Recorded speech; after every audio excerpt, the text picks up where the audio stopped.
Professions as you know it today will become meaningless.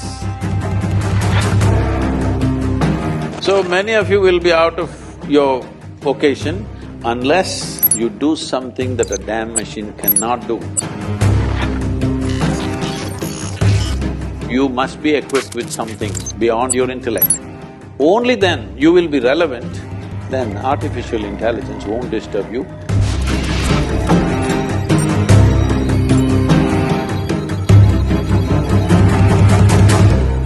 So, in today's technological world, we know that artificial intelligence and robotics are taking over. Those are the cutting edge technologies. So, what is your take on the interaction of such technologies with the intersection of such technologies and ancient practices such as meditations and yoga? Are you sure I'm real? Because last year and a half,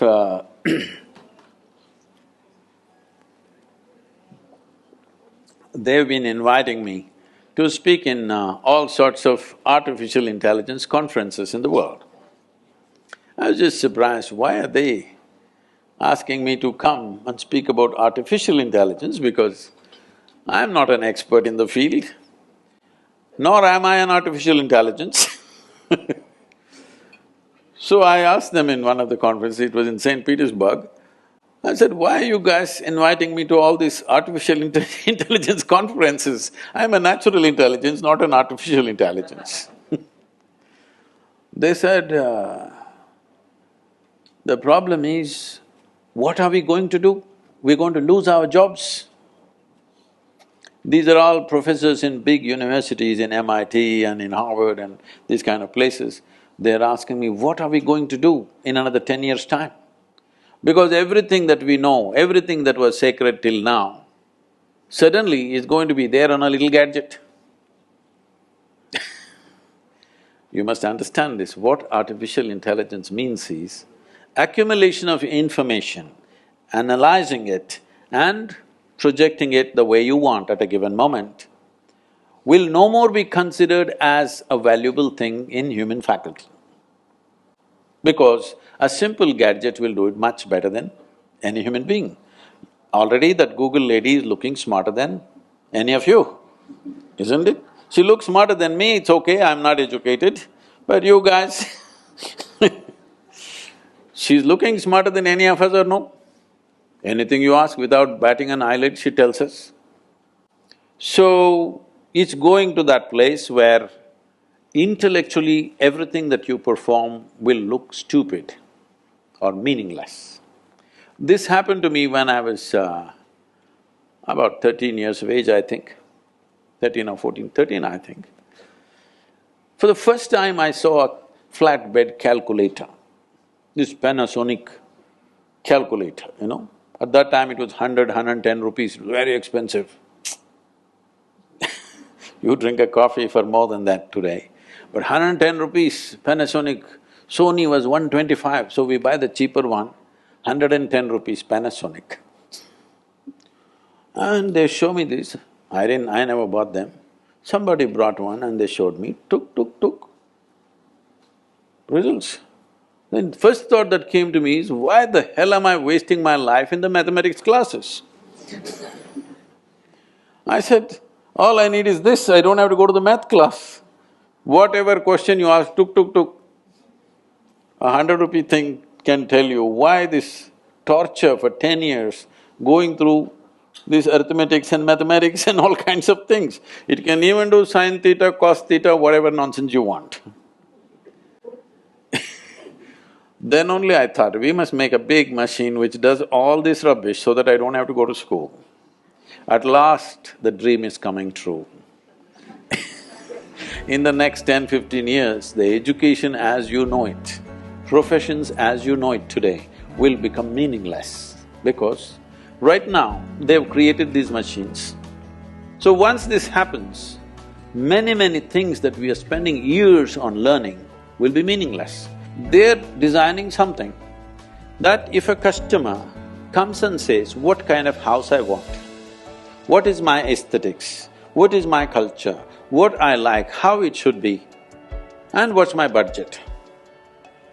A machine designs a complete house, 10 different alternatives that you want, including paintings, hangings in the wall, the furniture, the works. Now they're saying in another 5 to 7 years, they're saying it can even print the house and build it. So just imagine the design, guys. So many of you will be out of your occasion unless you do something that a damn machine cannot do. All of you should gear yourself for this now. You must be able to do something beyond your intellect. Human being has many layers of intelligence. Intellect is only a small part of it. Right now, our education system is completely dedicated to intellectual development of the human being, and we think that's the grandest way to live. No, it is not. We can explore that if we have the time. But in the yogic way of looking at things, we look at human intelligence as 16 parts. If you explore other dimensions of intelligence, only then you will be relevant when everything intellectual. Intellectual means your intellect cannot function without accumulated data. Yes or no? Hello? Yes. Your intellect cannot function without accumulated data, is that so? Now, whatever is data assimilation, analysis and execution of that analysis, a machine will do better than you. A human being can always make mistakes, can always fudge information, but a machine is clear-cut. It will simply do those things. So everything that you can do intellectually will be meaningless in another 10 to 15 years' time. So you must be equipped with something beyond your intellect. When I say beyond your intellect, there are many ways to look at it. I will make a simplistic example. Simplistic because if we go into more sophisticated examples, we'll have to do a lot of exploration. We don't have that kind of time today. For example, what did you eat for lunch? Maggie. You are on Maggie?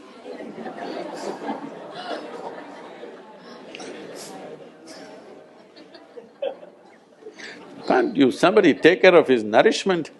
He's on Maggie?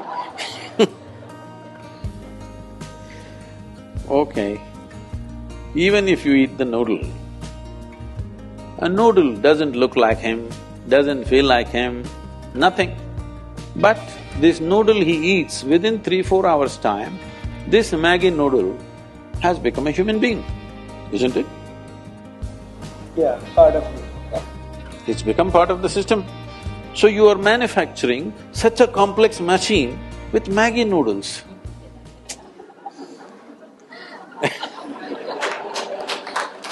This is like a 3D printer. You put Maggi noodles into it. No, I am not made of Maggi noodles, okay? I eat better than that. But you put a chapati into this becomes a human body. This is the most sophisticated machine on the planet. You're manufacturing this with whatever food that you eat. And the food that you eat is just the soil that you walk upon. Yes or no? And it stands up. Isn't this a 3D printer? Hello? Does that intelligence exist within you or not? Not even in your brain, in your gut? It does. It does. So if only you found conscious access to this dimension of intelligence, you would live magically, isn't it?